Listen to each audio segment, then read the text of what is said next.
I'm running away from my crazy conservative family. I was able to run away without them stopping me. They've tracked down my email and have been harassing me nonstop on there.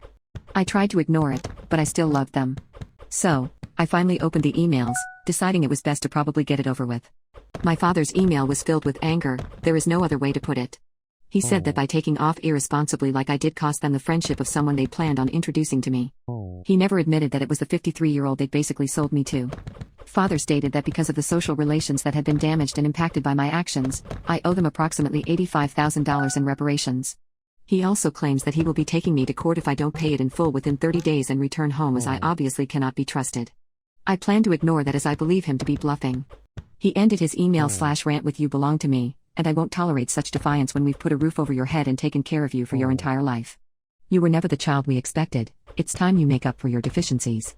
I expect you home within the next 2 weeks." Yeah. No. My siblings were basically copies of my father's email, admonishing me for throwing the efforts of our parents in their faces before running off like a coward unwilling to face the fallout of my actions. I skimmed them honestly, before just deleting them. It's nothing I didn't expect. However, my sister-in-law, she's married to my eldest brother, sent her own email before asking me not to reply as she would be deleting every sign she sent it from her end. She congratulated me on stepping out on my own and getting away from my parents and their demands. She said that she herself hadn't been strong-willed enough to stand up to her parents when they basically betrothed her to my brother.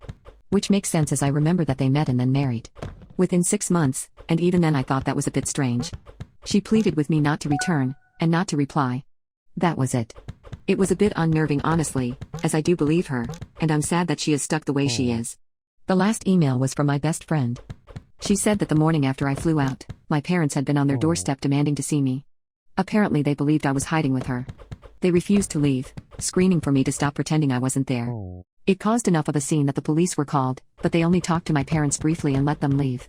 It really angered my friend, who'd wanted them arrested for threats and trespassing. The police only claimed that there wasn't a pattern of behavior that would warrant them being arrested and charged. Before just leaving. She didn't know when they realized I wasn't there at her house, but they didn't come back thankfully.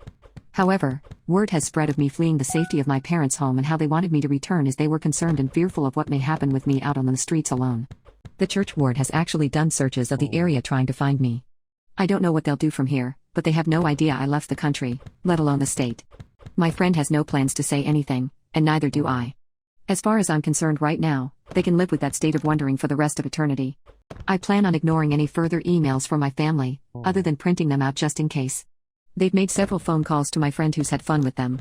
The first time your father called yelling that I hand you over, I pretended to be cowed and gave him your location. It took him to a naked club.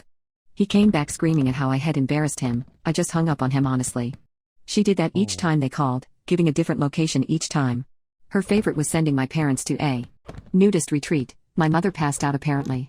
It's what they deserve for setting me up to some old cow.